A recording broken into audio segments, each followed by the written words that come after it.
Yeah, welcome back to another episode of the Format Podcast Live. Yes. So we got a pretty good episode here for you tonight. Got some, I think, some pretty interesting topics. As you can see on the rundown on the left side of your screen there, or maybe it's the right. I don't know, but yeah, it should be the left side. But anyway, definitely got some interesting topics I want to go ahead and get into, and I'm looking forward to getting into that with you. When you get in the chat, make sure you give us that like and let us know where you're coming in from and where you're checking out the show from, and don't hesitate to leave your comments or what have you. All right, so let's go ahead and get started. And first topic we're going to talk about: Jalen Brunson and the New York Knicks. So the Knicks, or should I say the Villanova Knicks, maybe not the New York Knicks, right? But we'll get to that in a minute. But they got NYC super excited about basketball, maybe for the first time since Carmelo Anthony was lighting up the Garden. That's been a while, right? And we see what they're doing. They've already clinched their position in the second round of the playoffs in the East. And the funny thing is, like, going into these playoffs, there was a lot of questions about them. And shout out Milwaukee, Wisconsin. What's up? It's not that serious. I seen your comments on a lot of my videos. Appreciate the feedback and all that. Thanks for checking in. Yeah, there were a lot of questions about the New York Knicks. There were questions about Julius Randle, right? Is he the guy?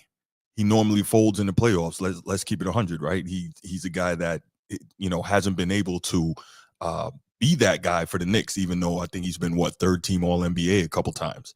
He's a really good regular season player, but then about when the playoffs come around, he's not able to get the job done.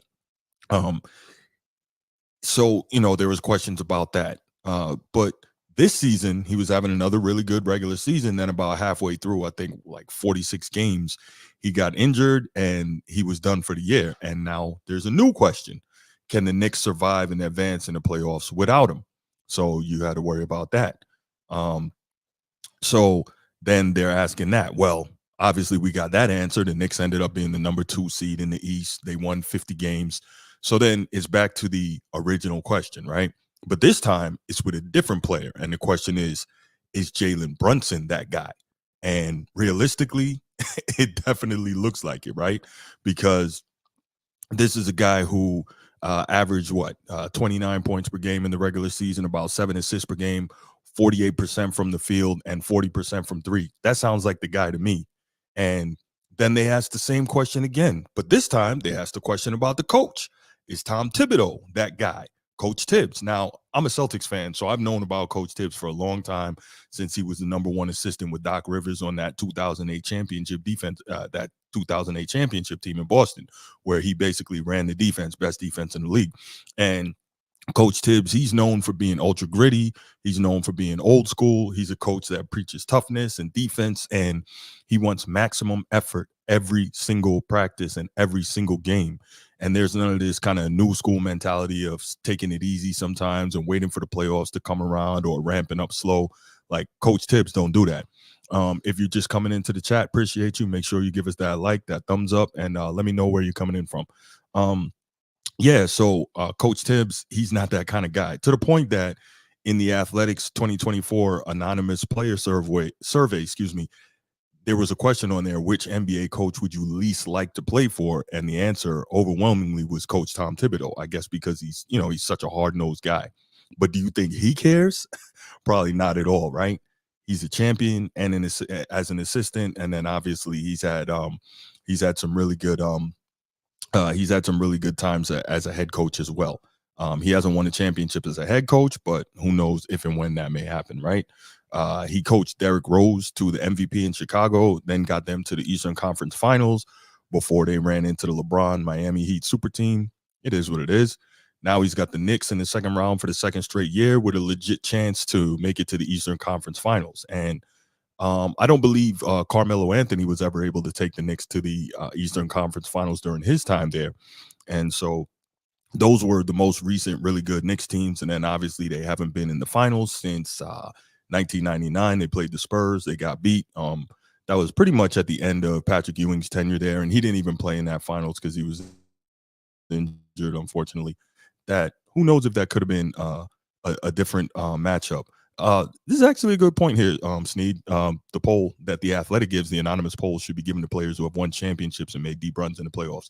Yeah, they might actually have a more viable opinion, right? So I hear you on that. Definitely, that's not bad at all. But yeah, so then they asked the same question again. Now you have Coach Tibbs, the hard nosed guy who gets every ounce of effort out of his teams all year long. And you have Jalen Brunson, a guy that nobody thought really could be that guy. And then your main guy, or the guy you thought was your main guy, Julius Randle, he's out for the remainder of the year. And so they ask, can this Knicks team, as constituted, make a deep run in the playoffs? Well, so far, so good.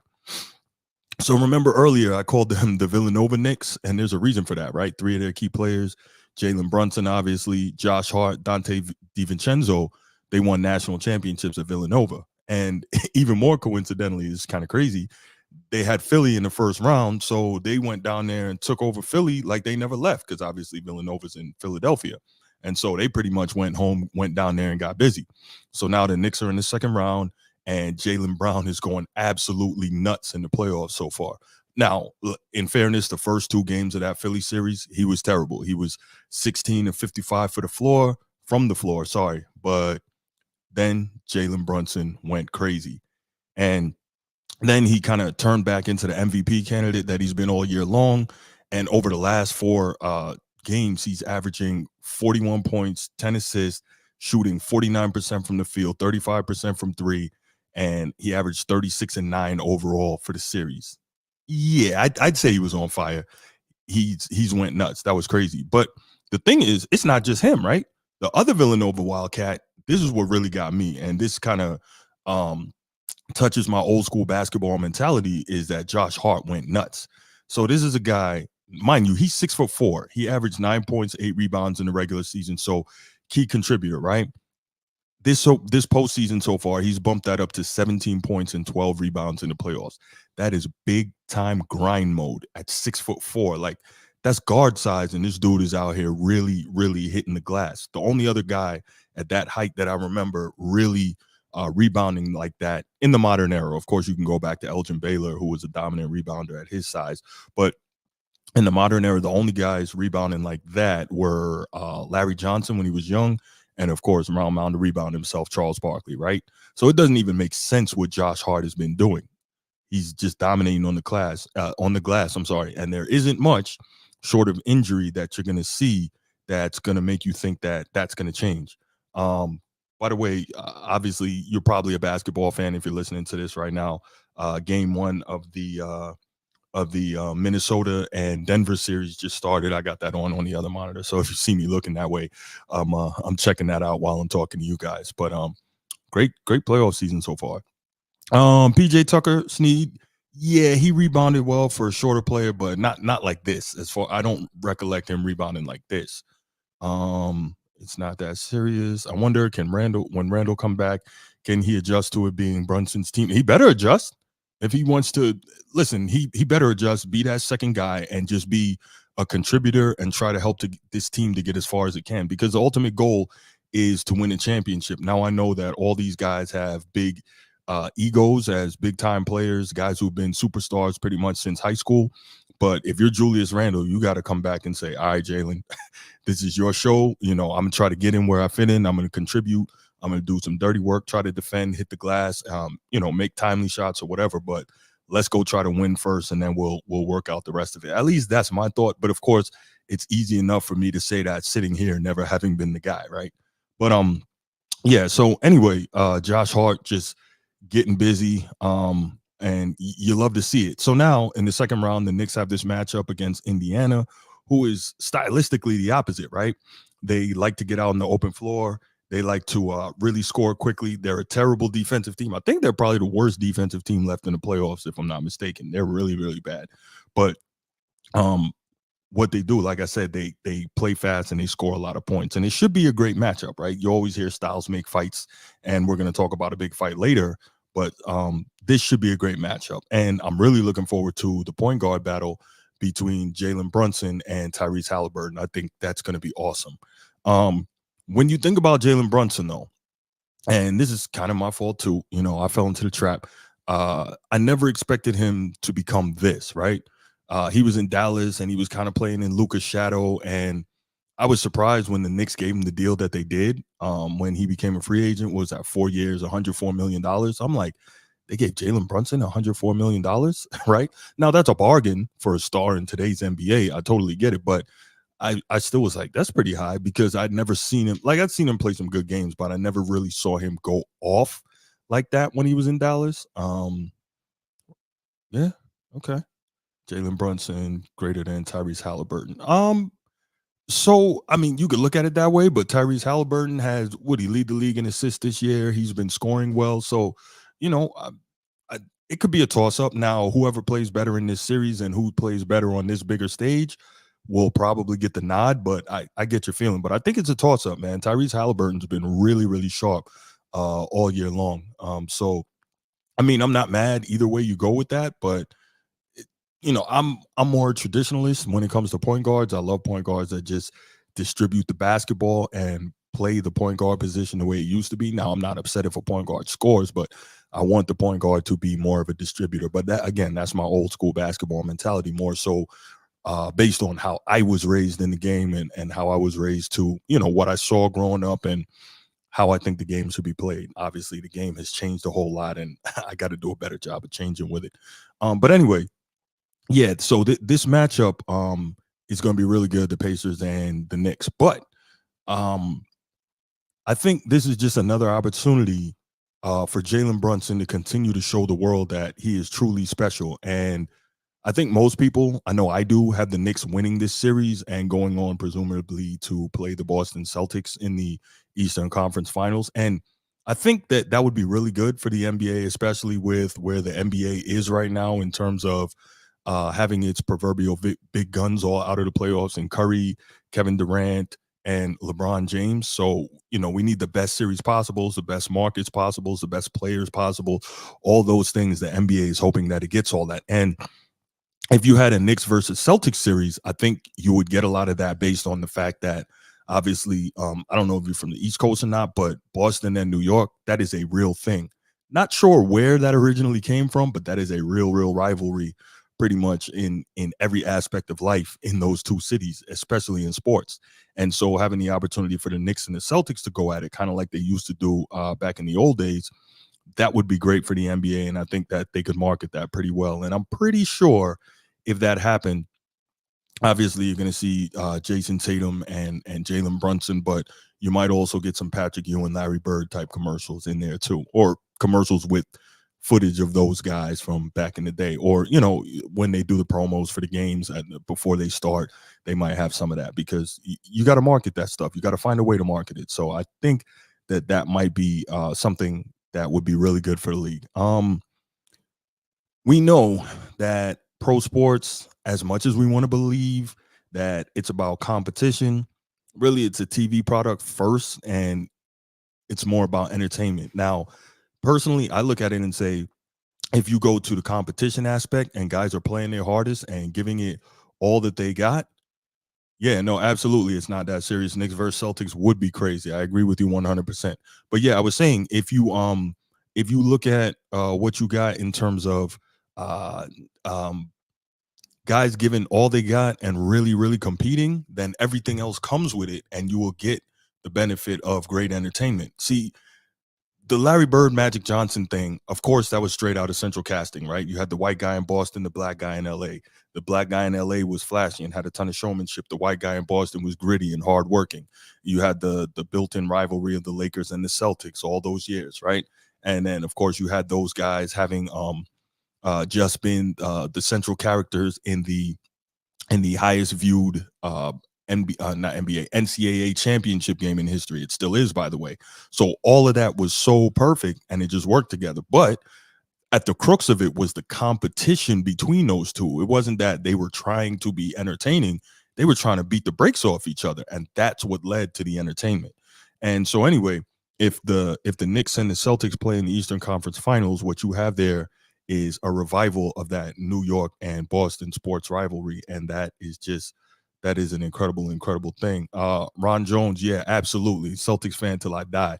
I've been a Celtics fan since I stole your Celtics hat in 3rd grade and wore it to school, and so that was that. But yeah, definitely still a Celtics fan.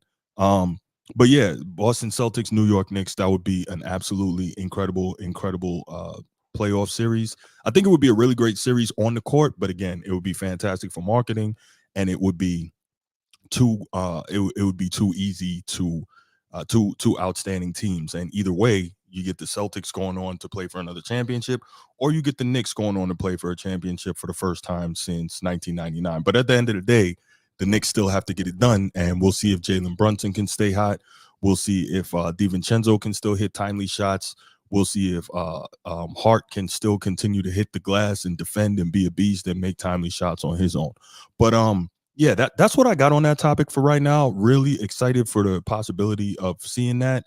What I'm going to do right now is I'm going to go ahead and put the number up. If anybody has some thoughts on that, on what they would like to see, or if they would like to see that game, the number is 904-219-8264, 904-219-8264. I'd love to have you call in before we go to the next topic.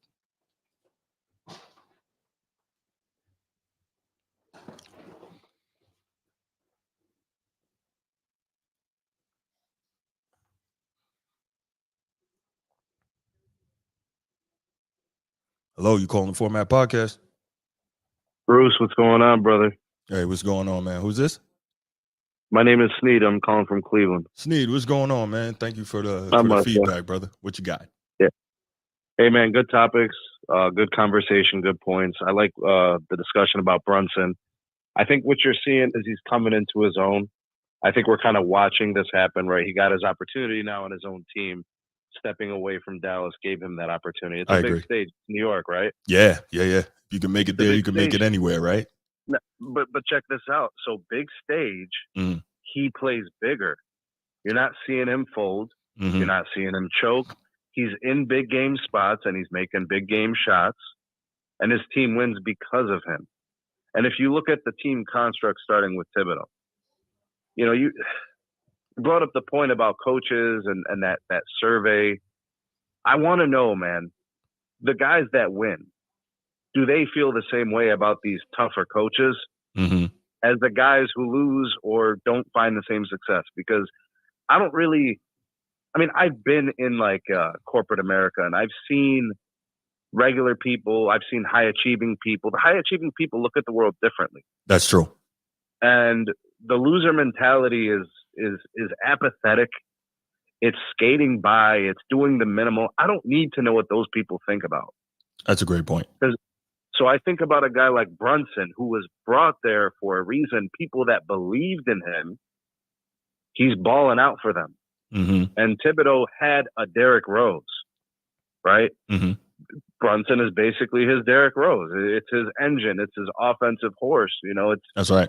He's the lifeblood of that team. But if you look at the construct of those players, I want you to compare the Chicago Bulls that Thibodeau had, going to the Eastern Conference Finals and playing LeBron in those playoff runs and all those things. And it's very similar. Taj Gibson, right? A guy who was not ultra talented, but Tibbs trusted him. You're seeing some of that happen with Josh Hart and Hardenstein and these guys.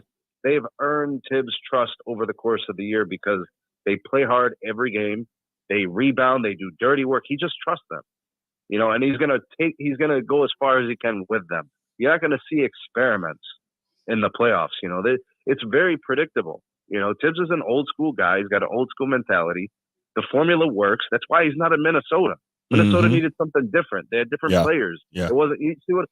So things can work in different settings with different scenarios if a person is enabled and given the reins to do so. That's true. No, those are great points. The coach has been given the reins. They have something going on that's good, and I don't think they have enough to win a chip, Bruce. No. But they have something good. And there was a gentleman, or I'm not sure who it was in the live chat, that said something about what you do with Randall. You move on from Randall and you try to return value. He ain't going to be a part of what they're building. He's something different. So the meshing of that and trying to integrate that with Brunson, that may not be a thing. No, maybe not. Tell me what you think. Tell me what you think on that. Definitely agree. I think that if Julius Randle can buy in, and I don't know if he's the type of guy who can buy in. I'm really not sure. And then also the fact that he's never, as far as I can remember, really been a competent defender. He can rebound, so that's part of defense, and obviously no rebounds, no rings. But I I think that's pretty good. That's a pretty fair point. If he were to come back and he couldn't, fit in, then he's got to go, and you got to find, to your point, some sort of return on value. I like that a lot. And to your point, I hadn't really considered the comparison between the way this Knicks team is built and the way that Bulls team was built. And you're right, it is very similar. And um, it is a coincidence as well. Maybe not a coincidence, but something else you said. The Minnesota team, they couldn't handle Tibbs, but the Chicago team had success and the New York team had success. And it's interesting because there's a lot of times that teams, not in every case, but they mirror their cities. And Chicago and New York are both two gritty, blue collar, tough towns with tough people. And so Tibbs fit in there, and he had the teams have the right mindset, and their mindsets mirrored those towns that they were in. So that was a great point by you as well. I did not consider that with the Minnesota. So yeah, very good. It's definitely not. They're not mirror images, right? But we No. see the similarities. Yes. You know what I mean? You're never going to be able to recreate the same thing. No. Every player is a different genetic makeup. They've got a different, skill sets, and they've got different mentalities. So some of that can vary from team to team, roster to roster, even on a year-to-year basis. You change one person on the roster, but if they have a prominent role on the team, it's changed everything. Right. Because you're going to minimize other things and you're going to maximize other things. So they got something good going on there. Just look at the way that they beat the Sixers. That is a Joel Embiid 76ers team. What is Embiid? Embiid is arguably the most talented center to come into the league in the last 30 years. I'm looking at the centers in the league. I mean, the most dominant, you could talk about Shaq and all these guys. Embiid can legitimately hit a three. He can legitimately pull 20-plus rebounds a game. He can legitimately score 50 in a game. Yep. He can legitimately lead your team in scoring, rebounds, and possibly assists, because you don't have a traditional point guard to fill up that stat part of the shoot. So this is he beat them so clearly. Yeah. The fact that games are close is just a testament to Embiid's toughness. Yeah, but Brunson was the key to that series. He was always going to be. He will be the key in the Pacers series, and I have them moving on from the Pacers, and I have them in the Eastern Conference Finals. I agree. To your point about Embiid, I wouldn't have said that a year ago, Bruce. I wouldn't have said that a year ago. In the beginning of the year, I wouldn't have said this, but I'm watching it. I don't think any of us would have. But watching what Brunson is doing, right? You're watching it. Absolutely, you're seeing virtuoso, performances. I think that Jalen Brunson is the last New York Knick to close out a series with a 40-point performance since Bernard King. That's a long time ago. I was in grade school when Bernard King was suiting up for the Knicks. Same. I was a little kid, bro. Right. So, yeah. I remember the Washington Bullets years for Bernard King. Right. Me too. That's right.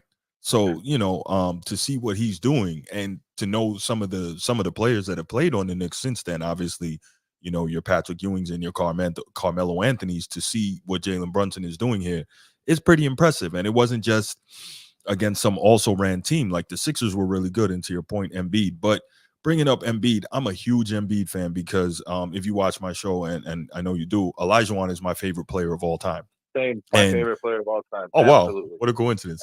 my absolute favorite player of all time. Yes. Same here. He is not the GOAT.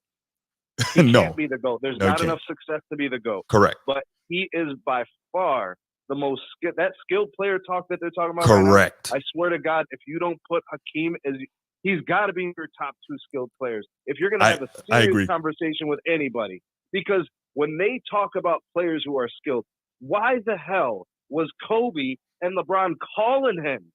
Teach me the footwork. That's right. But what are you serious? This is the professor. The game is to be sold, not to be told. That's right. The funny thing too, though, they so many quote unquote basketball fans and basketball media always ignore the other side of the ball as if defense is not a skill as well.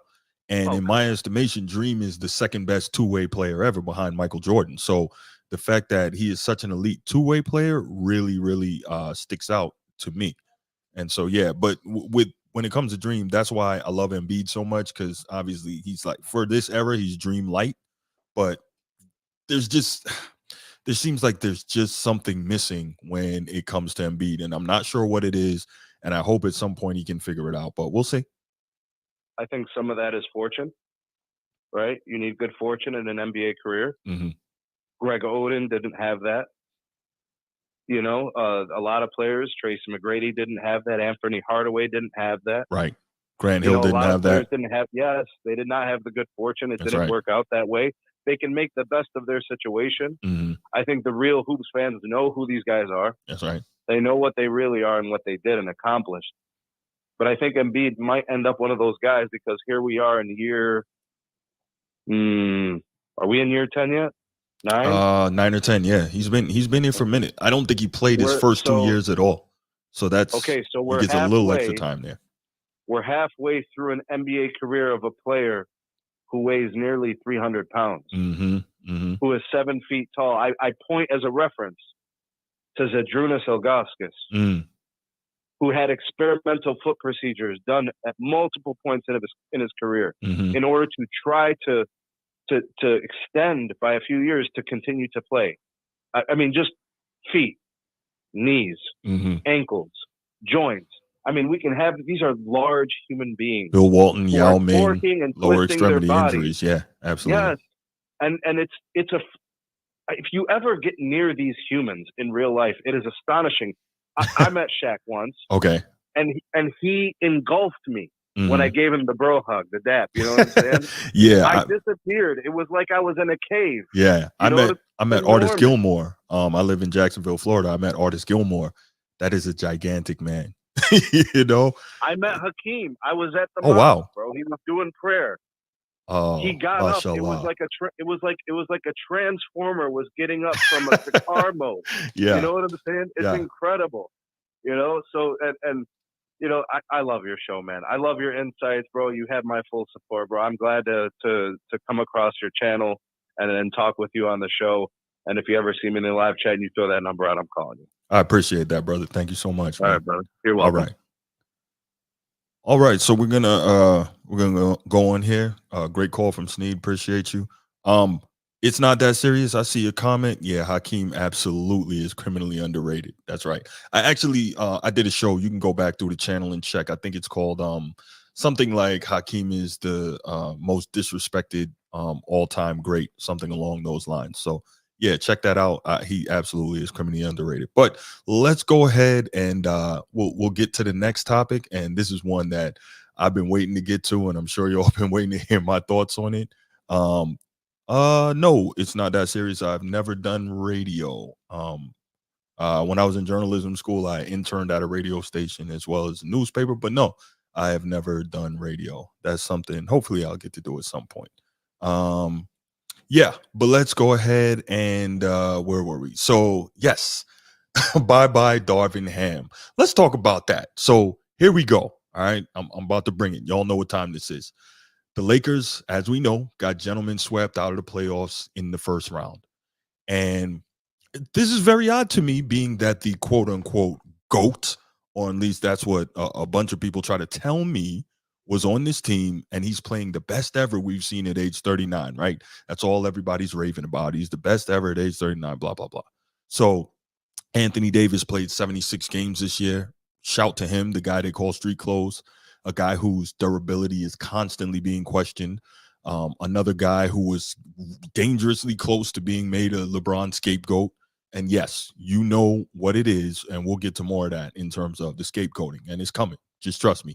But back to AD. This season, he played the most games he's played since he was in New Orleans in the 2017 season. And on this year, he was getting what, 25 and 13. Yeah, definitely. Darvin Ham got done dirty, man. Cool. Definitely will take your call, man.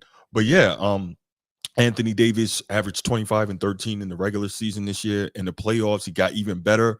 28 and 16 on 63% shooting. Absolutely phenomenal. So no complaints there. AD did his work.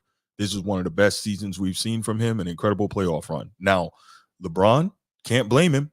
I'm sure he was quite ready to if AD didn't show up the way he wanted him to, because that's what he does. But now, let's get to the heart of this topic, okay?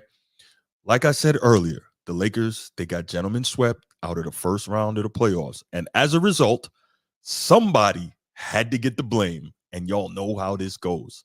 Well, somebody else besides LeBron, of course, because he can never, ever get the blame.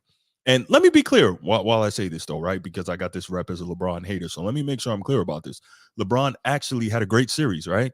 He's 28 points, 9 assists, 7 rebounds for the series, 39% from three, 57% from the field. So really an outstanding series overall. He always gets his numbers, doesn't he? Has anyone ever noticed that? Win, lose, or draw, he always finds a way to get his numbers. Even if they get blown out, he always finds a way to get his numbers. Keep that double-digit scoring streak going. When I say double-digit, I mean a game where he scores in double digits. Keep that scoring streak going. He always finds a way to get his numbers. And he can always say, hey, I did my part, right? This is what we've seen from LeBron all these years. But back to the scapegoat. You know who it is. Check this out. It's our guy, Darvin Ham, right? And LeBron James clearly has wanted him out of there for a while, and it finally happened. So let's look at this, right? Darvin Ham was the coach for 2 seasons in Los Angeles, right? Why doesn't Darvin Ham get some credit for taking a game from the defending champs or getting most out of an ad on the season? Get AD getting the most out of D'Lo and Austin Reeves. I don't know, Sneed. I really don't know. You don't have to do the ESPN qualifier. All right, man. All right. I got you. Appreciate that. But in fairness, when it comes to LeBron, here's the problem, right? You either have to worship this guy or you do have to give the qualifier before you criticize him, because unlike every other player who's ever lived, he's somehow immune to criticism. Can't figure out why, but we'll get to all that. So anyway, yeah. Now, here's the thing about Darvin Ham. This is interesting, okay? So Darvin Ham, obviously, he was a coach for 2 years in LA. And in fairness, I'm surprised he lasted this long, because I didn't think that he was going to make it out of that first season. I really didn't. I thought that LeBron was going to get him out of there in that first year. Now, Darvin Ham, he got hired after a 33-win season that got Frank Vogel fired. And that's after winning a championship, mind you. So this is really weird. Like, when you're on a LeBron coach team, you have no room for error, period, right? Not a LeBron coach team, a team that LeBron is on as the head, and you're the head coach. You have no room for error whatsoever. And that's crazy to me. But anyway, so Vogel wins a chip. He wins 33 games the next year. And they're like, yeah, get the hell out of here. So they bring in Darvin Ham, right? And he coaches the team to the Western Conference Finals in his first year. Outstanding achievement. Cool. This was last season. The Nuggets, they're just a bad matchup for the Lakers, right? Then this season, you see Darvin Ham coaching the Lakers to the inaugural in-season tournament title, right? So, he's doing a little something. Yeah. Steve Pat Riley told Bron, this is your coach, and Bron left. That's the problem. Yeah, we're gonna get to all of that. Trust me, bro. Trust me. I got you. So anyway, so he gets them to the Western Conference Finals in his first year, Darvin Ham. Then he gets them the inaugural in-season tournament title this year, right? And then we know what happened in the playoffs. All the time, though, this season, well, the second half of this season, we're hearing the rumblings that the Lakers players wanted Darvin Ham gone. And I'm pretty sure that the root of that was LeBron. So I'm wondering, with the relative success Darvin Ham had, did he suddenly forget how to coach after they won the in-season title tournament? He suddenly forgot? I mean, they were just in the Western Conference Finals a year ago. What's the deal there? Now, I can't say for sure, but I do think that the team who supposedly didn't like Darvin Ham, I believe that they were following LeBron's lead, AD and all, right? We saw LeBron disrespect his coach by ignoring him in the huddle and then walking away while Ham was still talking. Now, y'all heard me. I was just telling Sneed when he called in a little while ago, I've been watching the NBA since grade school, and I've never seen a coach do that. I'm sorry, I've never seen a player blatantly disrespect a coach to that level. Now, I'm not going to say that we don't know for sure, because we do, that there have been times like with Kobe and Jordan or whoever else where coach would draw up a play, then the players get out onto the floor, and what they're going to say is, hey, don't worry about that. Get me the rock and get out the way. We know that Bird has done it, Kobe has done it, Jordan has done it, etc. The all-time greats will do that, but they're not going to blatantly disrespect the coach by totally ignoring him and then walking away while he's still talking in the huddle. We've never seen that, except, of course, from LeBron, right? the GOAT, the king, whatever you want to call him. That's the only time we've seen him. So I didn't like that at all. But okay, cool. So what I want to do now, I'm going to share some different comments on this whole situation, and we'll come back and address them. All right. So the first one is from Michael Wilbon on Pardon the Interruption. So he was on there yesterday. Tony Kornheiser was out. So Frank Isola, longtime New York sports writer, he was on there. And his comments were basically, you only got LeBron for a couple more years. Do whatever LeBron wants. Give LeBron what he wants. But like, that whole mentality of just give him whatever he wants, that's like praising a bad kid and rewarding them for bad behavior. You can't just give LeBron what he wants. But let's hear what Wilbon had to say in response to that. You know what? I'm angry. I've known Darvin Ham for a long time. And you're right. He's a great guy. And he's a pretty damn good coach. Because he took a team that had done nothing the year before and missed the playoffs. And last year they got to the conference finals with him. And everybody had praise for him, including LeBron and Anthony Davis. And now all of a sudden and I'm talking specifically to the two of them now. They blame him. Their public comments are inadequate. Let me just say this. If you want to be the GOAT, you want to tell everybody you're the GOAT, you're the greatest player of all time, you want to have it on podcasts, you want to have it, then take accountability like one. Do that. There's a social media thing out there now with Kobe Bryant and Michael Jordan. It shows them after they lost in a series. And it shows the determination. It shows them saying, nope, we weren't good enough. I wasn't good enough. There's been some of that, but there hasn't been nearly enough. If you're the GOAT, you do that. You don't blame this cryptically or backhandedly on Darvin Ham. I don't want to hear from anybody in a Laker uniform that the primary problem was Darvin Ham. Yes, LeBron and Anthony Davis were great in that series, but they weren't good enough against Denver. So take that on. GOAT carries responsibility. I don't see it in the firing of Darvin Ham. So go handpick somebody. They're not getting T. Lue. If you're the owner of the Clippers and you got way more money than the Lakers and just as much ego, you ain't letting T. Lue walk across when you got a new stadium and you got stars. You don't need them to go to him to go to the Lakers. This is infuriating that the hand is behind this move, Frank. It's just intellectually lazy and unaccountable. And those two guys are too great. They're Hall of Famers. You got to be better than that. So I love what Wilbon had to say here in his comments. I loved it. And if y'all know me and you know the show, you know I loved it. But my question is this, and realistically, I'm part of it too. Why do we keep expecting LeBron to do things we've never seen over 21 years? Can somebody let me know if you can hear me in the chat? Can you hear me in the chat? It's not that serious. I think you're having issues hearing me. Can you guys hear me? Let me know in the chat. But yeah, I'll go on from here. But yeah, why do we expect LeBron James to do things? Okay, cool. Thank you, Sneed. Why do we expect LeBron James to do things that we've never seen over 21 years? He doesn't take accountability. He is incapable of doing that, utterly incapable. And I'm asking you, LeBron fans, when have we ever seen him take accountability?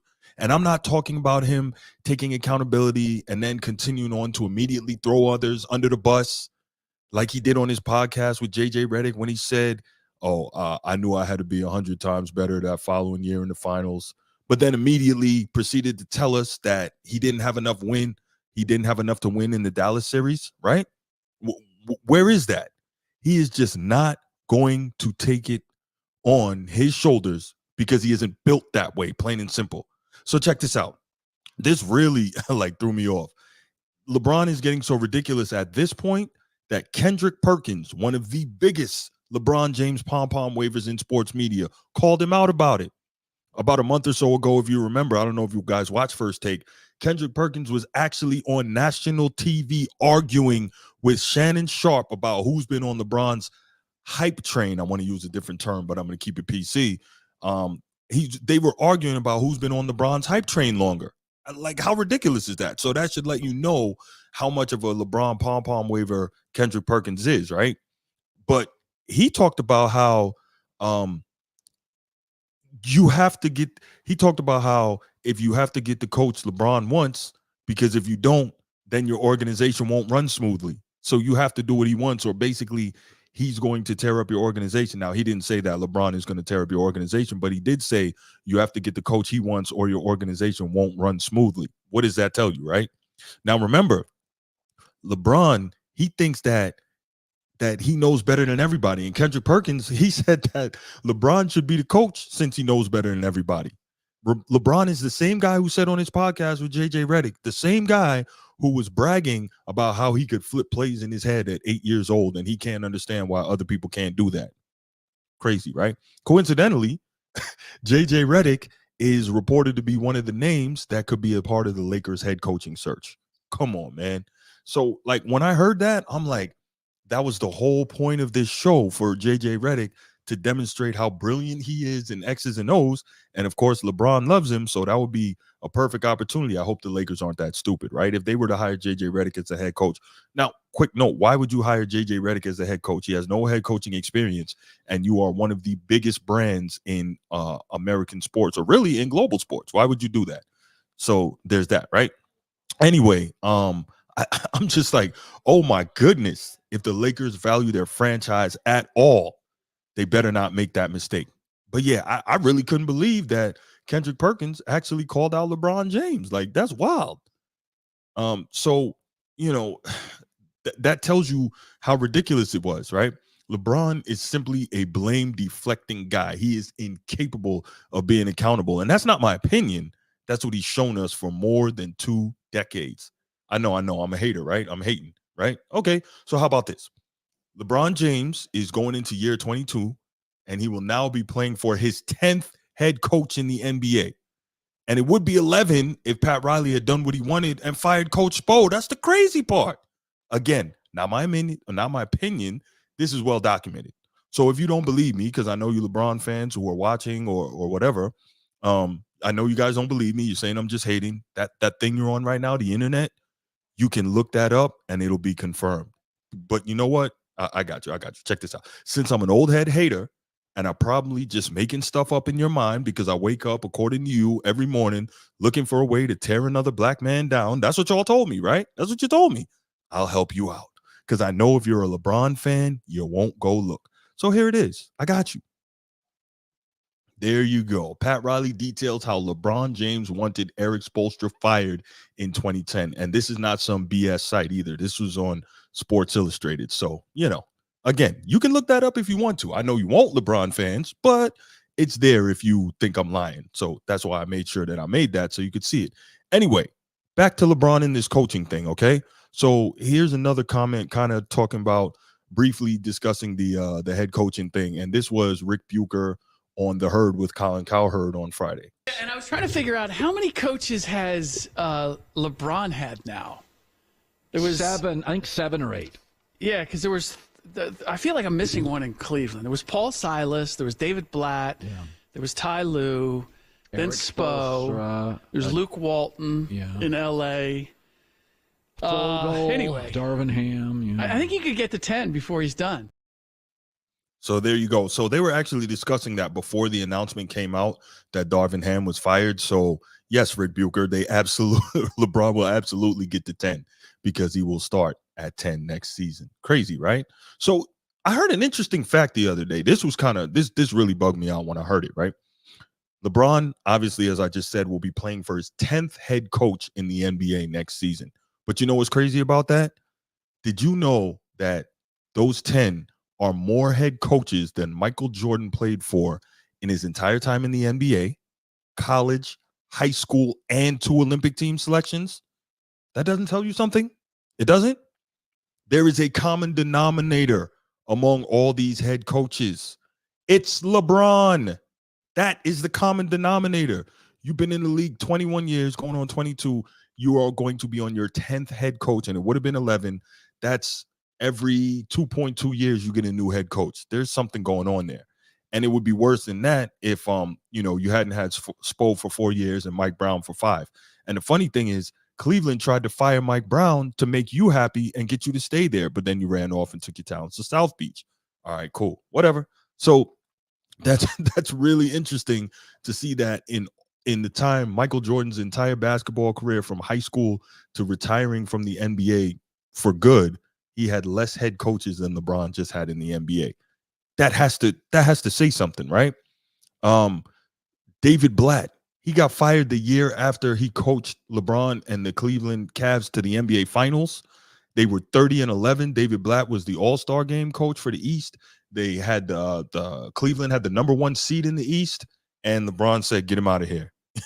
Right? I'm not going to go down the list of coaches LeBron got fired, but you can easily look that up. And I'm going to make an unpopular statement right now. But hey, you know me, I don't care about that. LeBron James is a coach killer. Period. He's a coach killer, and the evidence spans across 21 NBA seasons. You can argue that all you want, but if you did, you're just being disingenuous, plain and simple. So, last thoughts on LeBron and a fired Darvin Ham from Rick Bucher. Check this out. I don't see you as this, but apparently Laker fans see you as tough on LeBron. Yes. Yeah. I have high expectations for him based on where we place him in the hierarchy of NBA players and what he's accomplished. So is he hard to coach? Hard to coach? Yeah. Yeah, I think it's a challenge. It's without question. Because he wants to sub himself in and out.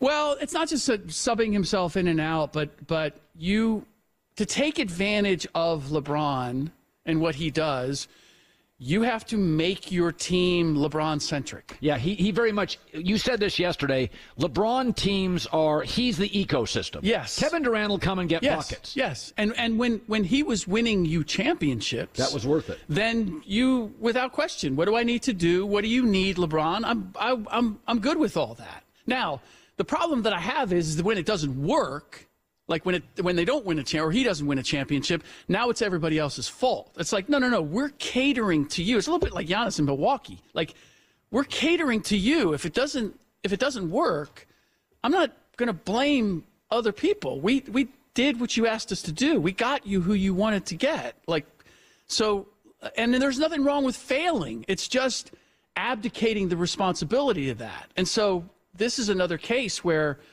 I just look at their roster and I look where LeBron is in his career, and Darvin Ham by no means was perfect in the job that he did, but you're not going to find somebody who's going to fix this roster, this group with a 39-year-old LeBron James as your closer still, and win a championship. That's just not realistic. So again, love what Rick Bucher had to say there. He kicked a lot of facts. AA Games, thanks for joining. Thanks for checking us out. Appreciate you. So, it's funny that you chose this perspective that this is MJ's fault because of him. LeBron kept chasing and the chain reaction. I actually did a show maybe a few weeks or a month ago asking the question. I'm not sure I believe it, but asking the question, is MJ responsible for the current state of the NBA? And I kind of touched on this thing, and you might want to go check that out because it actually kind of addresses your quote on this. So your statement on this. So it's something you might want to check out, and it's something worth giving some thought to because of what Michael Jordan was to the game and how dominant he was, and then everyone who came after him trying to meet the bar that he raised and the level that he put the game on. And I think Kobe was probably the closest to do it, but it really is interesting. It's not that serious. Serial coach killer. Yeah, he really is. And I mean, y'all heard the stat. LeBron James has had more head coaches in the NBA than Michael Jordan had high school, college, NBA, and 2 Olympic team performances. That's absurd. I mean, I can't find any other way to say it. So what I'm going to do at this point, I'm going to leave it right there. There's not really much more to say about it. Definitely would like to take your calls, and I would love to hear from a LeBron apologist, a LeBron defender. I would like to hear you try to explain this away, or tell me where you think I'm wrong, or tell me what I'm missing, or tell me if I'm a hater, what have you. I want to hear it. The number is 904-219-8264. 904-219-8264. If you got a thought, hit me up. Sneed, what's good, my man? Bruce, I had to, bro. It's I all had good. to come back, man. Yeah. All right, man. So, Mike Brown, Yes. Cleveland, Mm-hmm. first stint. They fired him. Yes. one of the most successful coaches in Cavaliers history. That's right. Mike Fratello, then Mike Brown. He had 2 60-win seasons. He had that, right. He had that team ranked in the top 5 every year in defense. Mm-hmm. That's right. Every year in rebounding. That's right. Every year they were finishing deep in the playoffs. Mm-hmm. And remember, he won Coach of the Year in Sacramento last year, so he can coach. And there's my point. He finds success away from LeBron. Mm-hmm. So you can't say LeBron was taking this guy and carrying this guy and all this other nonsense. Correct. We got to clear this up. LeBron ain't a coach killer. He is a culture destroyer. He will absolutely devour any type of positive equity a coach has with a culture developing at a franchise. Mm. That's what happens. It's toxicity of the highest order. Here's what happens. He tells the coach to shut the hell up, sit down, I'm going to do this, that, and the third. Mm-hmm. So now what authority does the coach have? None. That's right. Okay, another thing that we see with Bron. Bron does the thing where he's the GM, does the thing where he's the coach. Mm-hmm. Here's the problem with it, and he doesn't realize what he's doing. He's snitching on himself. What he does is you've now put a target on your back. Yes. Because you did this, you did that, now you must produce. And if you don't, it's on you. But no, you don't want that. You want to hide behind the fact that you're forcing these moves and see what I'm saying? He will never want to be the coach because there's culpability and responsibility. Great point. He doesn't even like coaches. That's the right. Man said, I don't need a teacher. I'll learn from experience, which means you'll lose. Mm-hmm. Because when you don't have a teacher, you are not prepared for your lessons. And that's a problem. Your experience can only take you so far, but if you don't have previous experience, you're just going to lose. That's correct. You're not even going to be competitive. You're going to be outclassed. Look what happened against the Spurs. Mm-hmm. Absolutely. Look what happens when there's no experience. Right. Because you didn't want to listen. You didn't want to improve. See, he improved in Miami. He was a better player. They won a couple chips. Mm-hmm. Now 2011 happens. Bro, how are you going to sit there on a podcast and blame? Just go ahead and name the players he blamed. Yeah, that was terrible. Are you serious? I watched him pass the ball away at the most important times of those games, watching D. Wade carry that team. And you're going to blame role players? So you're telling me the blame goes to Mike Miller, Udonis Haslem? Like, are you serious? Think about the things that you are saying right now. It's absurd. I'll be honest with you. When he does these things, he just makes himself look worse. He's a great player, an incredible talent, a unique talent. You know, I just don't understand the mentality. Yeah, there's something missing, and I've said this before. I truly believe, and I could be wrong, but I truly believe that he's a deeply insecure guy. Like, he knows 100%. He knows 100%. what he's missing. And like, for instance, on one of the episodes of the Mind the Game pod, which is legitimately not a bad show if you want to pick up some basketball things, but you got to know what it comes with when you watch it and just kind of be able to compartmentalize that. But I mean, this is a guy who literally said, you know, he hates the term, you know, in his bag. He hates the term bag. Yeah, I know why you hate the term bag, because you don't have one like the guys that they referred to when they talk about a bag. That's why you hate the term, and you know that. So yeah, it's why he has to keep constantly trying to tell us he's the GOAT and have everyone else push the narrative that he's the GOAT. I think because he knows he's not. But Bruce, when his teammates had the bag, he won. Mm-hmm, mm-hmm. Because he can only win a specific way. I've said that. When he had Kyrie, he won. Yes. So the bag is what got him rings, just not his bag. Correct. Okay, and then let's look at it from this angle. Let's talk about LeBron as a free agent before he went to Miami. Okay. He could have went to Chicago. Mm-hmm. Oh, he didn't want that. He could have won 8 championships in Chicago. D. Rose, Luol Deng, Joakim Noah was still a good player. Oh, yeah. I don't know what the hell. Okay. Taj Gibson. Mm-hmm. All these guys. He could have gone there. I mean, they could have took pay cuts. It's what? They're not good enough to take pay cuts, but D. Wade is? Right. See what I'm saying? Great point. He could have went to Chicago. Mm-hmm. He didn't go. Why? Who was the coach? Coach Tibbs. And Coach Tibbs is demanding. Okay. So accountability. Okay. That's right. So throw Chicago out the window. Accountability and play real defense. San Antonio. He could have gone to San Antonio. They were a championship team. He could have won 9 rings in San Antonio. There's proof that he would have won multiple rings there. He definitely would have. Multiple rings without him. So let me respond to that real quick. So you're talking about situations with really good coaches, and one of the arguments that LeBron fans constantly make is that he never had the benefit of having a great coach. And there's 2 things I say about that. One, to what we were just discussing, he can't have a great coach because he will refuse to be held accountable. 1, and 2, he can't have a great coach because he can't play within a system. He like could you imagine trying to put him in the triangle? He couldn't do it. He can't do it. And so if you can't play within a system and you can't be held accountable, you cannot play for a great coach. And so it's the only thing that saved him in Miami was the fact that Pat Riley refused to submit to his will and get rid of Spoelstra. Because if this was most other organizations, Coach Spo would have been gone. Any other organization, it appears to me, because I mean, just look around the NBA. They fire guys after good years. They fired a guy mid-season this year who was number 2 in the East, or number 1 in the East, just because Giannis said so. It's the same situation. It's not different. Right. It's the same. It's the star. It's what they want. It's what they think. Bro, you are a player. Correct. Do your damn job. I'm with you. Like, this is crazy. Like, it's not, and it's not like, oh, you just got to be a good soldier. No, you have a defined role. There's a hierarchy to these systems. Exactly. So my biggest issue, success, you have to believe in that joint vision. Yes. But they deviate from the joint vision because it doesn't suit their needs or wants. I'm with you. My biggest issue with, I love the do your job mentality, right? And some people are going to say, oh, you just telling these players shut up and dribble when, they're the commodity. No, that's not what I'm saying. What I'm saying is the reason that I don't believe in giving players like GM authority or, decision-making power like that is because when it doesn't go right, they don't have to be held accountable. That's right. Yes.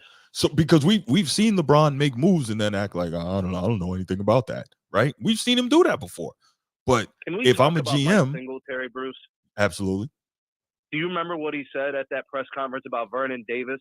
Can't do it. Can't win with him. Can't win with him. That's right. Can't do it. And the thing about LeBron, the enormity of the talent that he, like, when his career is over, it is going to be an incredible statistic to count the number of Hall of Fame teammates he played with. Right. And it's going to be absolutely staggering. And people are going to say, 4 rings? Yeah.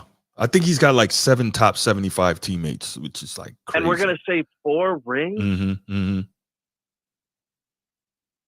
It just doesn't, the math ain't mathing, bro. No, it's not. It's not at all. That's a great way to put it. It's absolutely not mathing. And you're going to say, well, who's got 4 rings? And you start looking around. Who had the talent, man? Yeah. And who had the physical qualities? He, at any given point on an NBA court, he was the biggest. He was the fastest. In a game that was played in pace. And you know what? I have to give him some props. He improved his 3-point shooting this year. Yeah. I've given him props for that. I give him his props to be so late in his career and kind of fixing some stuff. But his free throws for the volume he's taken, below average. Left a lot of, for a wing player, that's a lot of points left on the table. Below average for what I view him as a point guard because he always has the ball at the top of the key. So to me, many of the possessions he's in on, he's mostly the point guard. Okay. And even as a small forward, come on, man, you can't make 78% of your free throws. Yeah, you got to do better. And a lot of those are coming at really important times of the game. Yeah.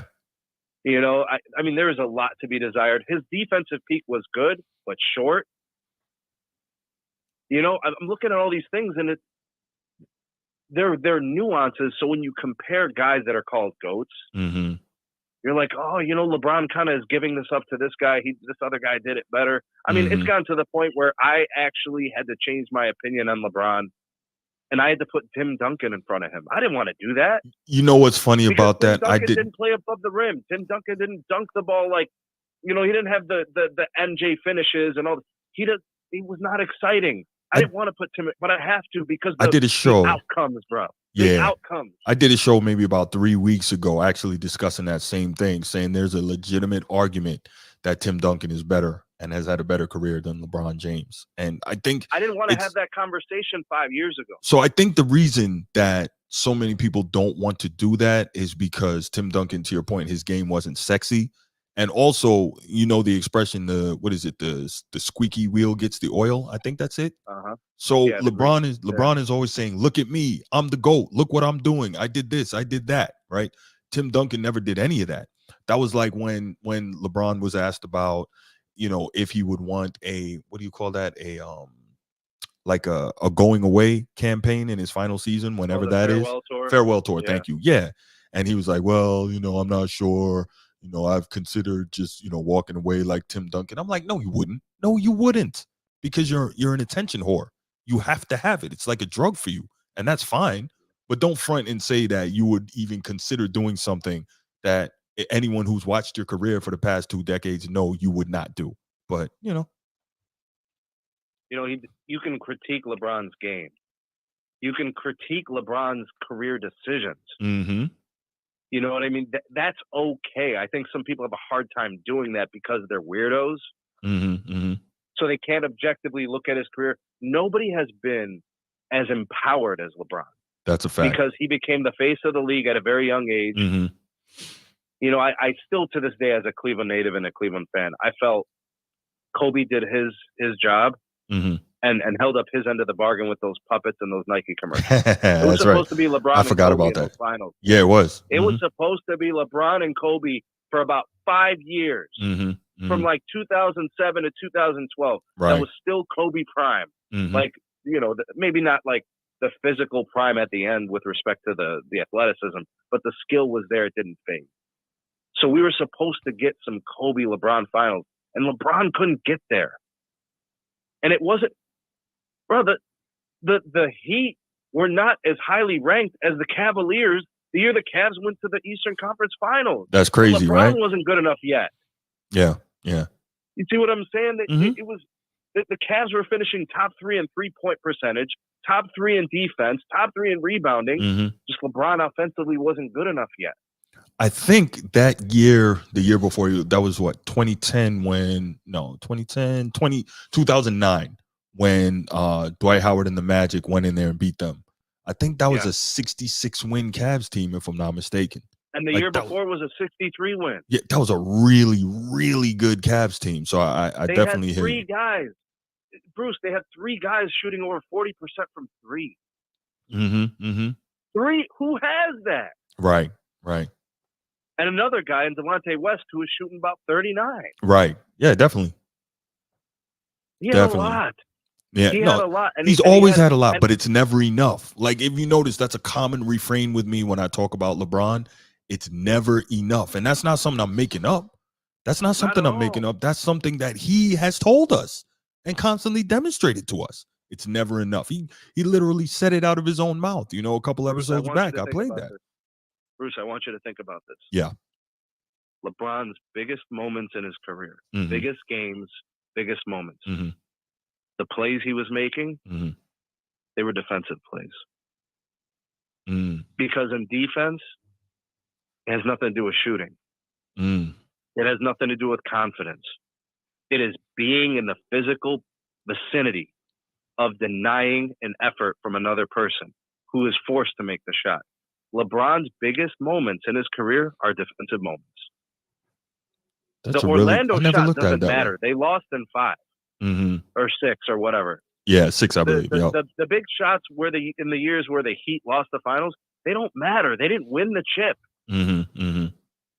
But his biggest moments were defensive plays. It's a great point. Blocking Thiago Splitter at the rim.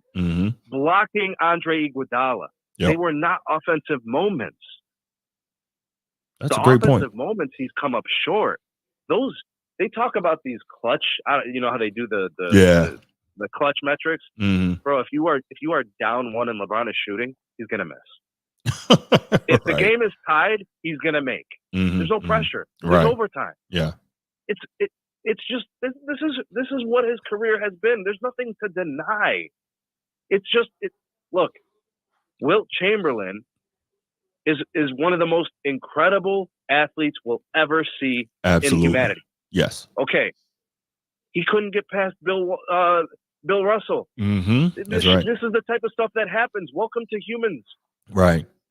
Where you just got to line up and play. Yeah, but he can't do that, and it is what it is. Well, okay, David Blatt. Blatt, successful. Very. Literally championship coach, respected by everybody. LeBron shits on him. He's gone. Yeah, and he can't even get back in the league. That's the crazy part. It's over. Yeah, it's over. Yeah. Any of these guys, I am so happy for Mike Brown. You know how nice of a guy Mike Brown is? I used to watch that guy at my local rec center coaching his kid, bro, in the season. Okay. You know what I'm saying? That is a good man.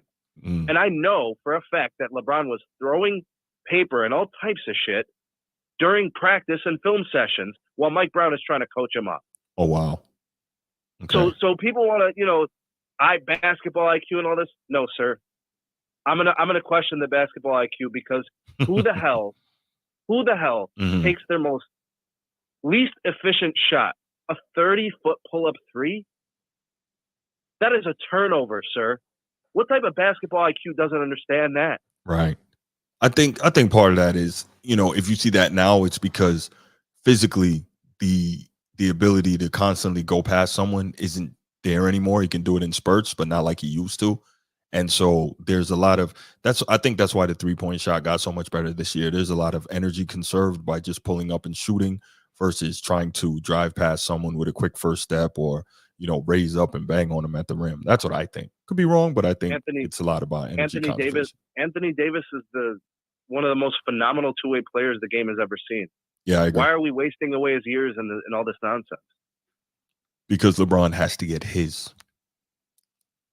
That's what it is. I mean, he knows he can't win anymore, but his whole thing at this point, right? And again, I don't have anything for sure, like concrete, but my belief is that his whole thing at this point is he knows he's not going to win any more championships, so he's got to continue to rack up numbers. And that's why, like in these athletic surveys, you see year after year, he's getting closer and closer to Jordan because the numbers at some point are going to be so overwhelming. It's going to be like, wow, how do we argue this? That's his perspective. Let me ask you this, bro. I personally believe he doesn't make sense as a Laker. He is the most un-Laker I've ever seen. Lakers are obsessed with championships. Yeah. Lakers are obsessed with the culture, the team, the franchise, the prestige, the history. Yeah. He's none of those things. I don't. He's the most un-Laker I've ever seen. I can see it, but maybe it's because he wasn't raised or didn't spend his formative years as a player in that culture. That's all I can think about, but I don't know. But he went to the Heat, and that's what the Heat became. Great point. He didn't take the good that all of his stops around the NBA. He didn't take the good from those stops. This is why I said he was a culture killer. Well, the Heat survived because Pat Riley was too strong to let that happen. Right? That's right. Yeah. But listen, thanks so much for the call, Sneed. Man, I appreciate you. Love talking with you, man. And I'm gonna go ahead and move on to the next topic. But stay around while we go ahead and finish this out. These next two are not nearly as long. All right, brother. All right, man. I appreciate the call. Thanks so much. All right. So let's move on to the third topic. As I mentioned, it's Sneed there. These next two are not going to be as long as the previous two. So it'll be a little bit short before I get out of here. So as you can see, Caitlin Clark, right? I don't know how many of you do the women's basketball thing, but she's an amazing sports topic right now. And obviously we know she's one of the best women's college basketball players ever. And she made her WNBA preseason debut last night, Friday night. And we all know what Caitlin Clark represents from women's basketball. We know that she is and has been an incredible player on the collegiate level. And now there's a lot, right? Some people don't like what she represents to women's basketball. Like everything else in America, there's a racial component, but some people think that maybe she's getting attention that others should have gotten beforehand. But at the end of the day, it's no disrespect to anyone else, but some people are needle movers or some are not, no matter how great they are. We just finished talking about how great Tim Duncan was, but he wasn't a needle mover as compared to LeBron James. So that's just how it is. Some people move the needle, some do not. Caitlin Clark is a needle mover. We saw when they announced that she'd be wearing number 22 and opened up her Indiana Fever WNBA jerseys for sale. They sold, since they've been available, more jerseys of that than the entire Dallas Cowboys organization for all of last season. Now think about that. The Dallas Cowboys are, one of the top 3 most well-known organizations in sports globally, right? Dallas Cowboys, Manchester United soccer in the English Premier League, and probably the New York Yankees, right? The 3 most well-known sports franchises on this globe. And Caitlin Clark, in a matter of weeks, outsold the entire Dallas Cowboys team in jersey sales last year. I mean, think about what that means in terms of her being a needle mover. This is a term I'm going to use a lot, needle mover. So she's brought a ton of attention to the WNBA, along with her college rival Angel Reese, and some more of the players that came in. Camila Cardozo, Angel Reese's new teammate in Chicago. Was it Cameron Brink? I can't remember where she got drafted, but she was one of the top players in the country. But again, we saw what Caitlin Clark did ratings wise in the women's basketball tournament in college. And when they had the WNBA draft, that drew a record rating, 2.45 million viewers, right? Including myself, which is, get this, almost 5 times the number from 2023 and 307% more than the previous record of 601,000 viewers in 2004, which coincidentally is the class of Diana Taurasi, who many consider to be the GOAT in the women's game. So just look at that. Now, don't get me wrong. Things are different now in terms of how we consume media and all that. But Caitlin Clark, again, needle mover, 2.45 million,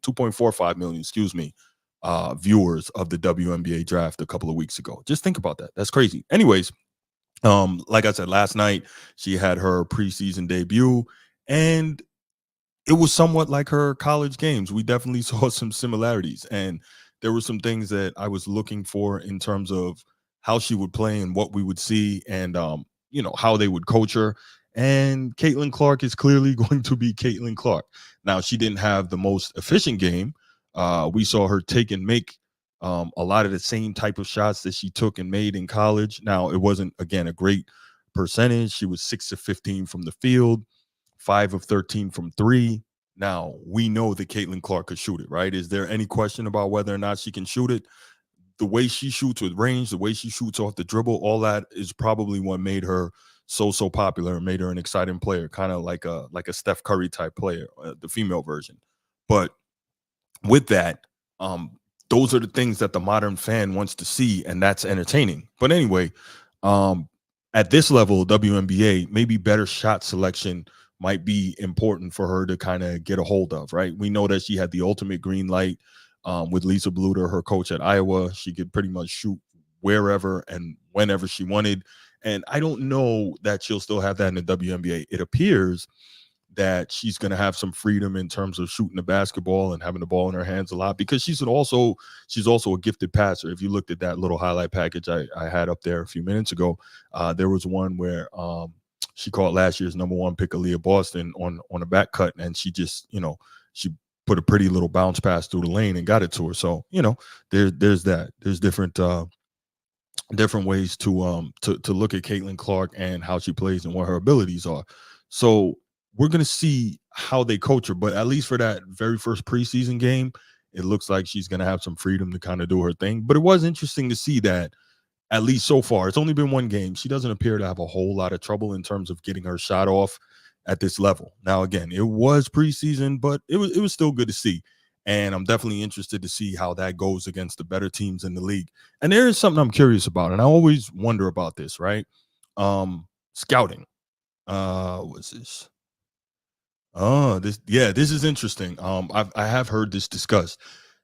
Caitlin Clark, she's straight and espouses conservative values. You have to juxtapose that to most of the WNBA being over 90% identifying differently. Also, you have the overt identity politics in that league. Yeah, absolutely. And if you want to be real about it, thank you for that comment. It's not that serious.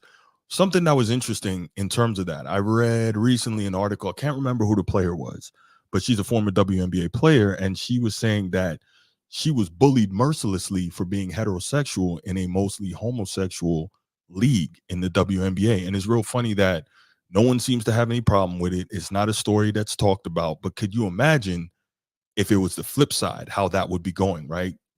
Everyone would be up in arms about, quote unquote homophobia or whatever, and they would really be going in on those heterosexuals. But apparently it's okay for the it's okay for people of other persuasions to bully and be brutal to those who are heterosexual. I thought that was very interesting. But anyway, I'm definitely gonna have to watch this. This is something that I'm curious about. Coaches watch tape, right? Even in college, and you always wonder, why don't opponents seem to know that Caitlin Clark loves the sidestep and step back threes going left? It's almost always going left. If I can see it, I know they can, but no one seems to be able to do anything or devise any type of defense to kind of maybe counter that. And I find that curious. Now, don't get me wrong, during the regular season, a lot of times you don't see as many adjustments because it's one game and then on to the next. So maybe if Indiana makes the playoffs, then you'll see more adjustments in terms of how they deal with her on that particular move. So we'll see if it happens, and I'm interested to see if those adjustments get made. But anyways, I'm definitely probably this season going to watch the most WNBA that I have watched maybe in years, right? Because I want to see what Caitlin Clark can do on this level. And I know that I'm not the only person that feels that way. A lot more people are going to do that. And that's why she, again, is moving the needle. And I look forward to watching her go against Diana Taurasi and Sabrina Ionescu in New York and Kelsey Plum. I'm looking forward to seeing all of that. All right, I got a call. Hello. You called Format Podcast. Yes, this is Logan from Detroit. What's up, Logan? How you doing? What up, though? Doing pretty good. I listen to you every night at work. I work midnight. So I listen to you every night. I appreciate that, brother. Thanks so much, man. I don't know what the podcast is tonight, but I called because I wanted to chime in on that Michael Jordan, LeBron James GOAT debate. Okay, yeah, go ahead. So real quick, for those listening, watching the show, we're gonna divert from the Caitlin Clark topic for a minute, and I'll go ahead and show some love to this caller. What do you got on the Michael Jordan, LeBron James GOAT debate? Well, first of all, I like to say that Michael Jordan is the best player ever. I agree. So with that being said, I would like to break it down a little bit more because people often throw Kobe Bryant in the mix. Now, we're going to eliminate Kobe Bryant real quick because we're going to say who's better, Michael Jordan, Kobe Bryant, Michael Jordan. Yes. So that eliminates him out the mix right there. So now it comes down between Kobe Bryant, Michael Jordan, and LeBron James. Now, as I said, Michael Jordan is the greatest. But I would like to say something on behalf of LeBron James. Wait, you would like to say what is half of LeBron James? Say that again. I would like to say some things on behalf of LeBron James. Okay, yeah, go ahead. What you got? Now, some of those teams that LeBron James took to the championship, I don't think that Michael Jordan could have done it. It was during the Cleveland era when Michael Jordan came back.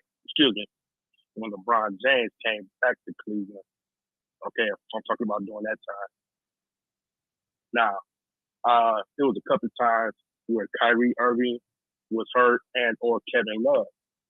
So LeBron James wasn't fully staffed with himself, Kyrie, and Kevin Love. And some of those role players that he had, it was all on him to get those teams to the championship against Golden State Nuggets those years. Warriors, yeah. And I don't think, I'm sorry, yes, the Warriors. Mm-hmm. And I don't think that Michael Jordan could have done that with that ensemble. Although, I would like to say that I think Michael Jordan would have had them better prepared throughout the season. So, the way they played during the playoffs, they wouldn't have played like that with Michael Jordan because he would have had them better prepared. Now, with that being said, as they did play, I don't think Michael Jordan would have took them to the championship, especially all those years in a row. However, I think that Michael Jordan probably would have averaged a lot more points because he would have felt the need to do more himself. He probably would have averaged about 40 during those playoff runs with that Cleveland squad. Okay. So let me say this. I appreciate your commentary, but let me say this. You can't. So I do agree with you, LeBron James. I agree with you. Michael Jordan's the GOAT, right? Greatest player of all time, hands down. I don't believe that LeBron is better than Kobe. Like the eye test will tell you that. When you watch those two play, the skill set for LeBron just isn't there if you put it up against Kobe. It's just not. He doesn't have the moves. He doesn't have the footwork. He doesn't have the handle. He simply doesn't have it. He doesn't have the post game. Like all the things that Kobe could do, he's not as good in the air. He's not as good from the mid range. The majority of LeBron's shots, and you can look this up on Basketball Reference, throughout his career, it's like the last 2 years that he's finally started stepping out. But up until that point, the vast majority of his shots that were taken at 0 to 3 feet, right? And so he also had the benefit of playing in an era where, for the most part, the dominant rim protecting bigs weren't there anymore. He didn't have to play against Olajuwon and Mutombo and Alonzo Mourning and Shaquille O'Neal and all these guys like Michael Jordan and Kobe Bryant did. So by the time LeBron got to his peak, Ben Wallace was done. Dwight Howard, when he was at his absolute peak, he beat LeBron, knocked him out of the playoffs, and went to the finals when that was supposed to be, as my man Sneed said earlier, LeBron versus Kobe, right? And so we can't just summarily dismiss Kobe and say LeBron is better. Like that's ridiculous. I can't do it. And this is a great point here. LeBron is not better than Kobe, and LeBron knows it. And that's why he has to try so hard to convince everyone. That's why he has to have people in the media to push the narrative. That's why, if you notice, every single interview that Rich Paul goes on, somehow, some way, it gets back to the GOAT debate. He has to push that narrative. Why? Because LeBron's work simply cannot stand on its own in terms of where he stands in the pantheon of all-time greats. And that's why he's pushing so hard to rack up stats. Okay, I can agree with you. Yeah. But also, you got to ask yourself, who would you want to start a franchise with between Kobe and LeBron? Oh, Kobe. It depends on what era you take LeBron into, young LeBron or, a more mature LeBron. But, it depends on who you put around Kobe. Mm-hmm. Because I think, to me, Kobe was just too ball down. Give me the ball. I'm going to do it. Well, that's funny because LeBron has the higher usage rate than Kobe career-wise, so that says that he's a more ball-dominant guy, despite the fact that he's got a lot of assists in his career. And then also, Kobe actually could play within his system. We know LeBron can't do that. Yeah, there's no way. I'm not doing it. Nah. and when Kobe won his 2 championships that didn't have Shaq and went to the finals 3 times without Shaq, he didn't have the level of help that LeBron James had. That's just a fact. He didn't have another top 50 player on those teams. He didn't have another top 75 player on those teams, right? He had one other All-Star, Pau Gasol, I believe. So we can't do that. Kobe didn't have what LeBron had. So again, it comes down to this mission to summarily dismiss Kobe in favor of LeBron. Can't do it if we're really honest with ourselves. Do you think you replace Kobe Bryant with LeBron James to put Kobe on those Cleveland teams? They make it 4 years in a row. Well, so I don't know. Off the top of my head, I probably want to say no, but at the same time, with how weak the East was at that point, there's also no realistic reason to say that it couldn't have happened. But hold on. Boston had a squad at that time. So Boston had yeah, go ahead. They had a nice squad. So you're talking prior to Kyrie Irving going there. Boston had a nice squad. So remember, you're talking about the 4 years. You just said 4 years in a row that Cleveland. Hold on, Sneed, I got you. You're talking about the 4 years in a row that Cleveland went to the finals. So that was 2015, 16, 17, 18, right? Boston was. They were done from the Kevin Garnett, Paul Pierce, Rajon Rondo Celtics at that point. They were done from that, and now they were with the Jaylen Brown and Jason Tatum Celtics, but that team was super, super young, so they weren't ready yet either. So, of course, again, another situation where LeBron caught it perfectly time-wise. The East was not that good at that point. That's true. That's true. Yeah, yeah. But listen, I'm gonna go ahead and let me Sneed, go ahead, call me back. Thanks for calling so much, my brother. I appreciate you. Make sure you like and subscribe to the channel. And I look forward to hearing more from you. All right. All right. Call you next week. All right. Thank you, brother. Have a good one. Okay. You too. Sneed, go ahead, man. Hey, that was a good call. I really do appreciate what the gentleman had to say. I was hearing him out. I disagreed with basically like a bulk of his case about like Kobe not being able to take those Cavs to the finals. Those Cavs got to the finals on defense and That's right. rebounding. Yep. What in the world are we talking about? That's how Tristan Thompson got paid. That's how he got paid. Drew Gooden. That's right. Zadrunas Ilgauskas. These guys were top 3, top 5, top 2 defense in the league every year. These were 60+ win teams. Right, right. So I believe he said when they went to the finals 4 years in a row. So that's after Miami when he went back to Cleveland. But even still, Kevin Love was a dominant rebounding big at that point. Well, not like he was in Minnesota, but I think he was still about 11 rebounds a game at that point. So he was still bad. Exactly. And that's what I told him. Yeah, I'm with you. They were beating the Raptors. So DeMar DeRozan and Kyle Lowry. You mean to tell me that Kyrie Irving won't neutralize Kyle Lowry? Yes. Yes. You mean to tell me Kevin Love won't neutralize whatever they had in Toronto? No, or LeBron couldn't just score at will against anybody on their team? Who was Siakam even emerged? He wasn't. He was close, but I don't think he had blown up quite yet. He was good, but he wasn't, that guy yet. He wasn't the Siakam that we knew he would become. The Cavs were sweeping these teams because the Cavs were good. Yeah. Not because LeBron was carrying the Cavs. Well, but see, what happens is it doesn't support the narrative for you to explain that the Cavs were actually good teams and they were well coached. What we need to, what the real narrative is that, they were a lousy team that LeBron carried. And so that works better for the quote unquote GOAT argument by LeBron.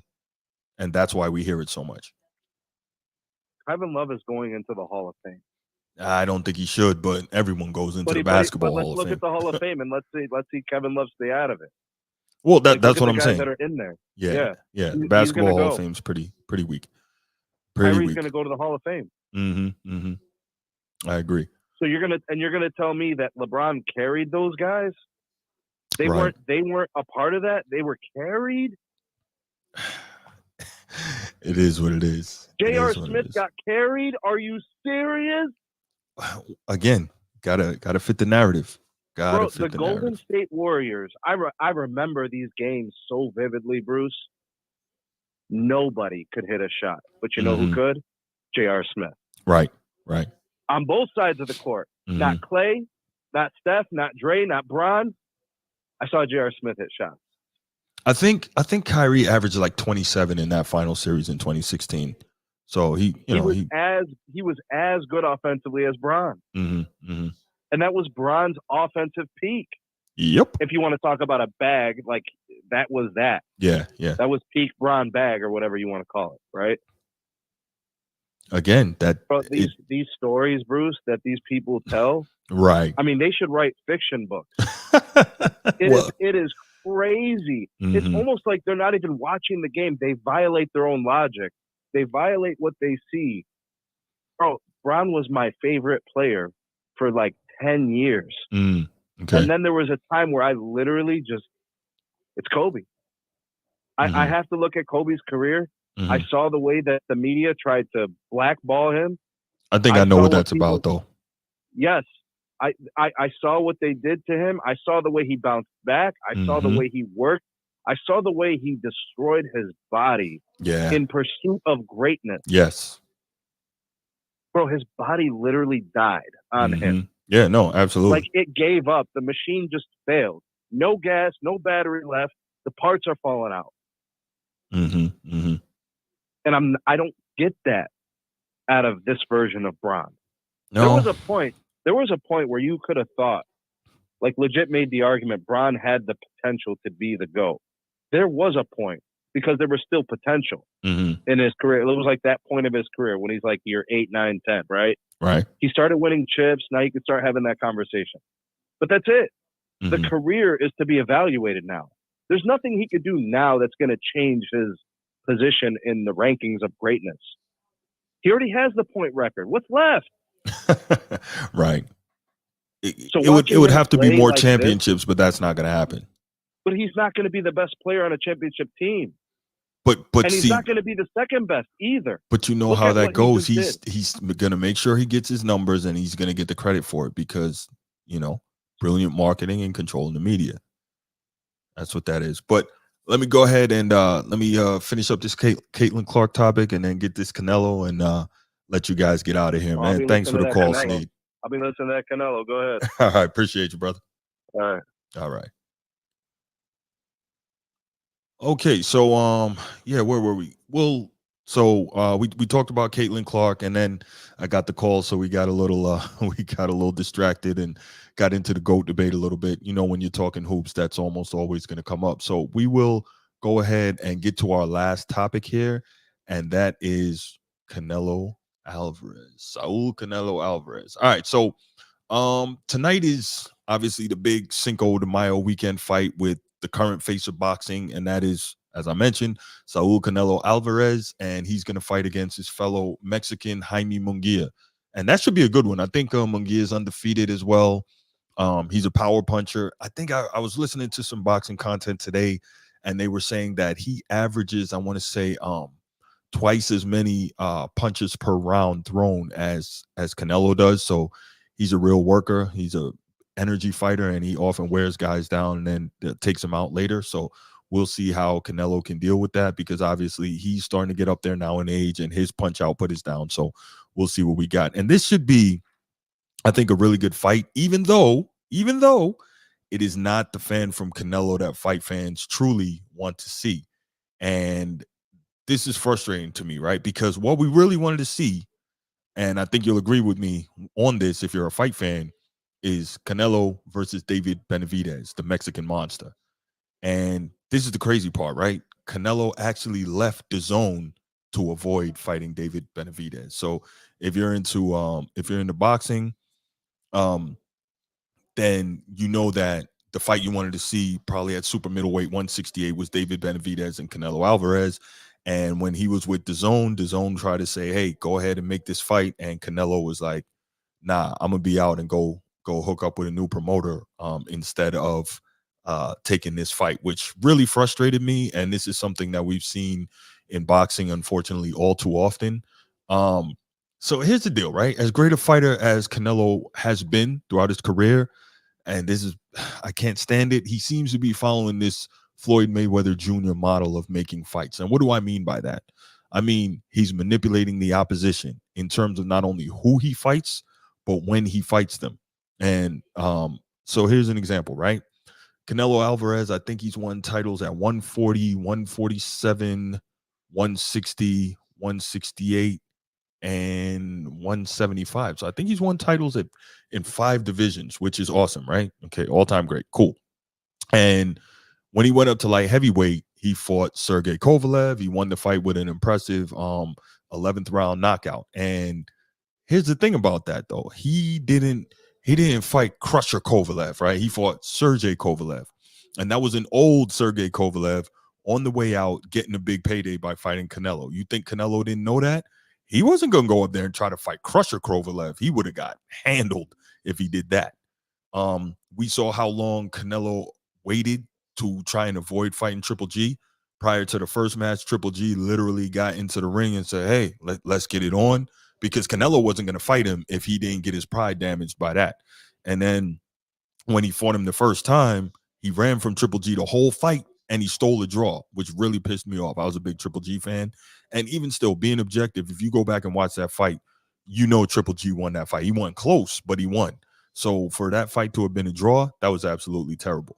The second fight was the one that actually should have been a draw that Canelo won. Okay, so there's that. Then there was supposed to be the rubber match, and Canelo waited 4 years to fight Triple G again. This is what I talk about when I talk about not only manipulating who you fight, but when you fight them. So he waited 4 years to fight Triple G again, knowing Triple G, I think, was already about 5 years older than him. So he waited 4 years, and he made Triple G come up to 168 super middleweight when Triple G had fought his entire career at 160 middleweight, right?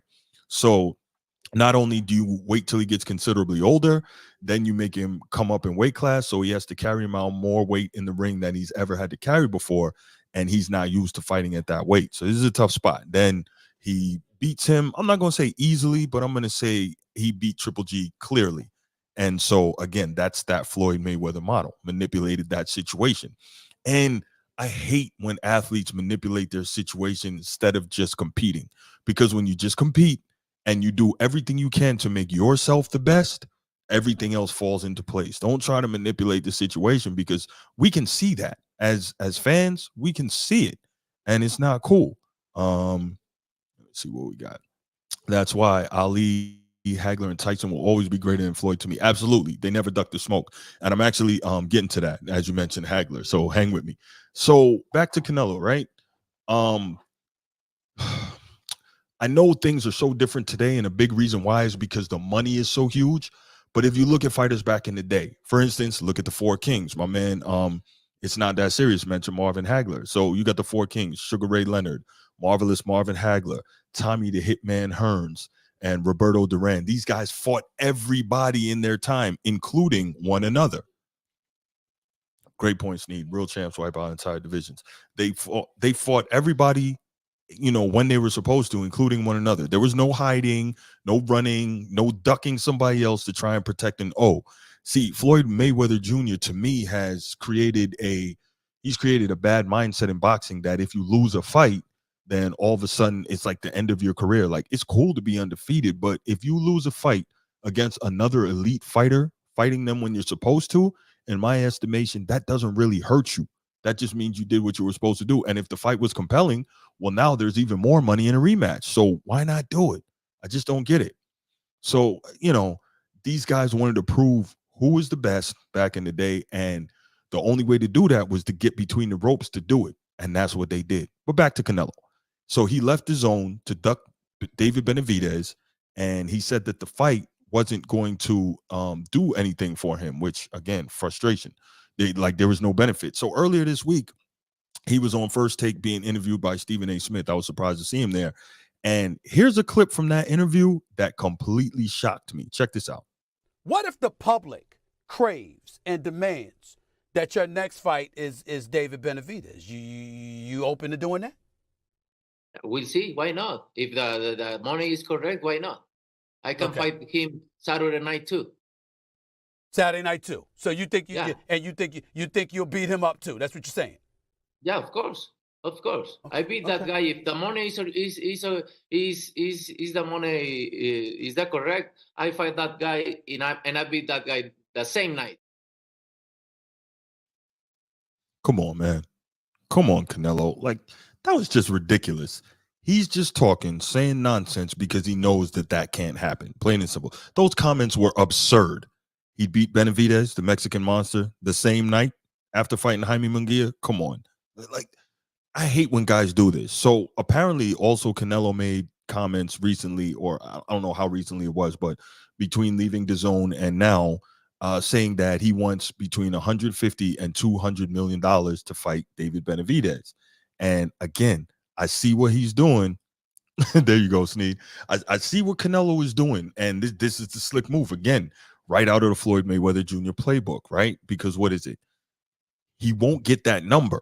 But then when he doesn't, and the fight doesn't get made, he's going to say, well, I tried to make the fight, but he didn't want to make the fight because he put out some ridiculous number, $150 to $200 million in order.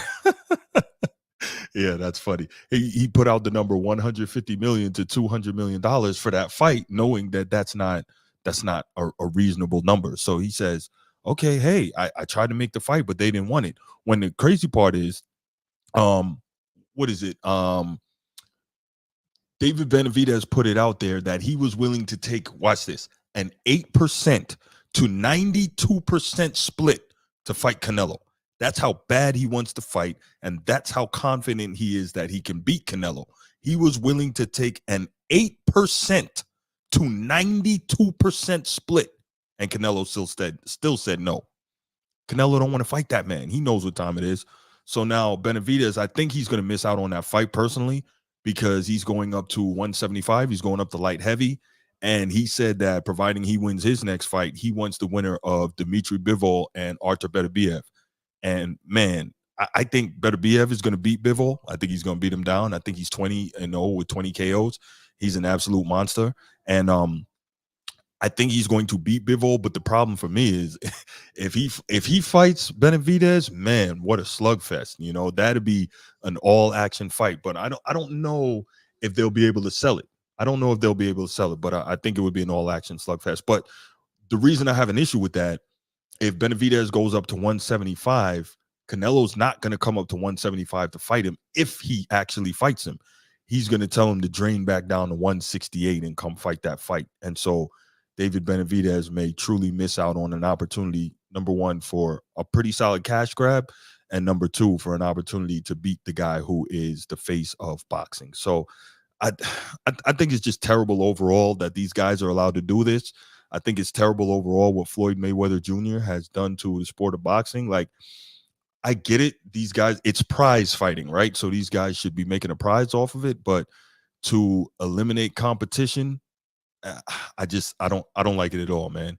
But regardless, I'll definitely be checking out the Canelo Munguia fight, and I'll see what's next. I hope Munguia upsets him, because I'm not a Canelo fan at all, and I don't care if it messes up boxing. I really hope Munguia upsets him tonight, because I don't like when people make moves like that and try to duck and try to basically duck the smoke. I don't like that at all, especially when you're talking all that nonsense and you're supposed to be an all-time great. And definitely don't like that. Boxing needs to get his act together. It really does. Because when there's a big fight, the fight sells. We see that. The fight sells. But the sport needs to give us, as boxing fans, more of what we want. And what we want are the big fights when the big fights are supposed to happen. We want to see them when they're supposed to happen. So that's all I got on this topic. I'm going to open up the phone lines one more time. If anybody wants to call in and talk about Canelo Munguia or Canelo ducking David Benavidez or anything like that, you can go ahead and call in.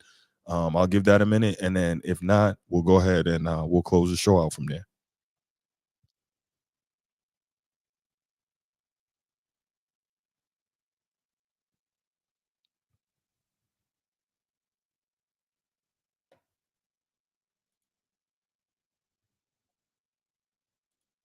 Yeah, for real. Canelo is going to want $1 zillion. And that's what I was saying earlier. It's reported that he's saying he wants $150 to $200 million to fight Benavidez. And I don't like that at all, man. I'm really trying not to call anybody a name here, but it says to me that clearly he doesn't want to fight, and I'll just say he's ducking him. I'm not going to say what I really want to say. But all right, I'm going to go ahead and leave it here. I'm going to wrap up this show. Great content tonight. Great interaction with all you guys. Really appreciate you being here. Thanks so much for that. Just a heads up, no show next Saturday night. Be away on vacation with the fam. Gotta do that. Gotta take care of them. So no show next Saturday night, and I will be back after that. So yeah, thanks so much for checking in. Make sure you share the podcast, let other people know about it. Have a good night, and I'm out. Peace.